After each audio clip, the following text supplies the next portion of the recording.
waan idin salaamo dhammaan saaxiibada ku xiran janaalka Bidaayo Show. Aad ayaan idinkaga mahadcelinaynaa sida wanaagsan aad ula socotaan muuqaaladan bartan soo dhigo. Fadlan haddii ay tahay markii kugu horeysa janaalka soo booqanayso, waxaan ka codsanayaa inaad subscribe inoo saarto. Haddii uu muuqaalku cajab gelin, sidoo kale like inoo saar. Soo dhawaada saaxiibayaal, maanta waxaan rabaa inaan idin wadaago xog aan kaga hadli doono xiriirkii jacayl dhexmaray jilayaasha kale Akshay Kumar iyo sidoo kale Shilpa Shetty. iyo sidoo kale Akshay Kumar miyuu qiyaame gabadha lagu magacaabo Shilpa Shetty mise iyada ayaa qiyaantay? xogtaasi ayaan idin wadaagi doonaa. Soo dhawaada saaxiibayaal.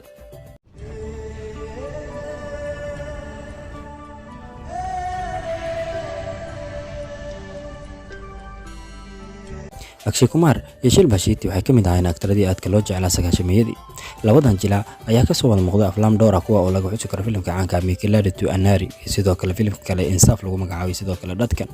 Labadan jilaa ayaa marka la eego ama marka lagu arko shaashadaha aad loo xiiseeyay jiray daawashadooda aflaamta ay sameeyaan. Dhanka kale labadan jilaa ayaa sameeyay xiriir jacayl oo aad loo wada xasuusto marka la eego jilayaasha Bollywoodka ee wadaagay xiriirka jacayl. Markaan ka hadalno jilaaga lagu magacaabo Akshay Kumar, waxa uu guursaday sanadii 2001 gabar lagu magacaabo Tawakal Khanna oo iyaduna xilliga ahayd tirshada aad caan kaga ah Bollywoodka. Waxay u dhashay 2 caruur ah. Dhanka kale markaan eegnana Shilpa Shetty hadda waxa weeyaan qof xaas ah oo waxa qabo mid kamid ah ganacsatada dalkaasi India, waxayna u dhashay 2 caruur ah. Markaan ka hadalno labadan jilaa iyo sida isku barteen, waxay isku barteen intii ku guda jireen duubista filimka caanka Mikilade to Anari ka oo la daawaday sanadii 1994. intii ku guda jireen duubista filimkaasi, labadan shakhsi ama labadan jilaa ayaa isku soo dhawaaday, waxayna noqdeen 2 jilaa ama 2 qofood oo saaxiib ah. intaa wixii ka dambeeyay, Akshay Kumar iyo sidoo kale gabadha lagu magacaabo Shilpa Shetty waxay wadaageen xiriir jacayl oo aad loo wada xasuusto. marka laga hadlo, jilaaga Akshay Kumar ayaa aad u qiyaameeyay gabadha lagu magacaabo Shilpa Shetty maadaama uu ka raacay xaaska hadda uu qabay Tawakal Khanna.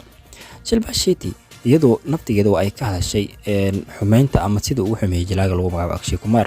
Atrida Shilpa Shetty waxa ay ahayd qof aad u jecel ama si dhab u jecel ninka lagu magacaabo Akshay Kumar. sanadii 2000 waxay daaha ka qaaday xiriirka ay la leedahay Akshay Kumar. dhanka kale waxay sidoo kale shaaca ka qaaday in kala tagooda iyadu inaysan sabab u ahayn, laakiin asigu uu ka raacay gabadha lagu magacaabo Tawakal Khanna. Atrida Shilpa Shetty ayaa wareysi la yeeshay waxay ku tiri, waxba uma qabo aniga Tawakal Khanna, kamana xanaaqsan iyadu, haba yaraatee wax xumaana uma qabo, mana jirto sabab aan kaga xanaaqo iyadu. ma aha qofta aniga iyadu i qiyaantay ama ma aha qofta aniga i qiyaantay, laakiin qofkii qiyaamo waa Akshay. iyadu waxba uma qabo, mana jirto wax qodada aan u qabo ayay tiri Shilpa Shetty. sidoo kale Shilpa Shetty ayaa tiri Akshay Kumar ayaa anigu isticmaalo wuxuu raba ayuu iga samaystay. waxay kaloo sheegtay xataa gabadha lagu magacaabo Shilpa Shetty in gabadhnimadeeda asiga dartiisa ama madaxiisa ay ku weysay. hadda gabadha lagu magacaabo Shilpa Shetty waxay u dhaxdaa nin lagu magacaabo Raj Kundar, waxayna u dhashay 2 caruur kuwa lagu kala magacaabo wiil lagu magacaabo Vien Raj Kundar iyo sidoo kale gabar ay hadda dhashay taa oo iyadana lagu magacaabo Samisha Shetty. saaxiibayaal, dhanka kale Akshay Kumar waxa uu dhaxdaa ama uu qaba hadda ama 2002 uu guursaday basaan hore idinku sheegay Tawakal Khanna, waxayna u dhashay 2 caruur ah.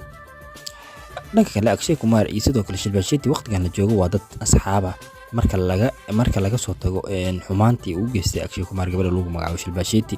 waxa kala soo muuqday dhowr xafladood oo ay dhiganayeen qoyska ama gabadha lagu magacaabo Shilpa Shetty ninka lagu magacaabo Raj Kundar. saaxiibayaal, intaas ayaan kusoo gabagabeynaynaa xogtii yareed aan kaga hadlaynay xiriirka jacayl ee Akshay Kumar iyo Shilpa Shetty iyo sidoo kale khiyaanadii uu geystay Akshay Kumar gabadha lagu magacaabo Shilpa Shetty. fadlan haddii aad ka hesho muuqaalkeena like inoo saar, haddaad janaalka cusubtaana subscribe inoo saar. waana ku mahadsantahay daawashada muuqaalkeena.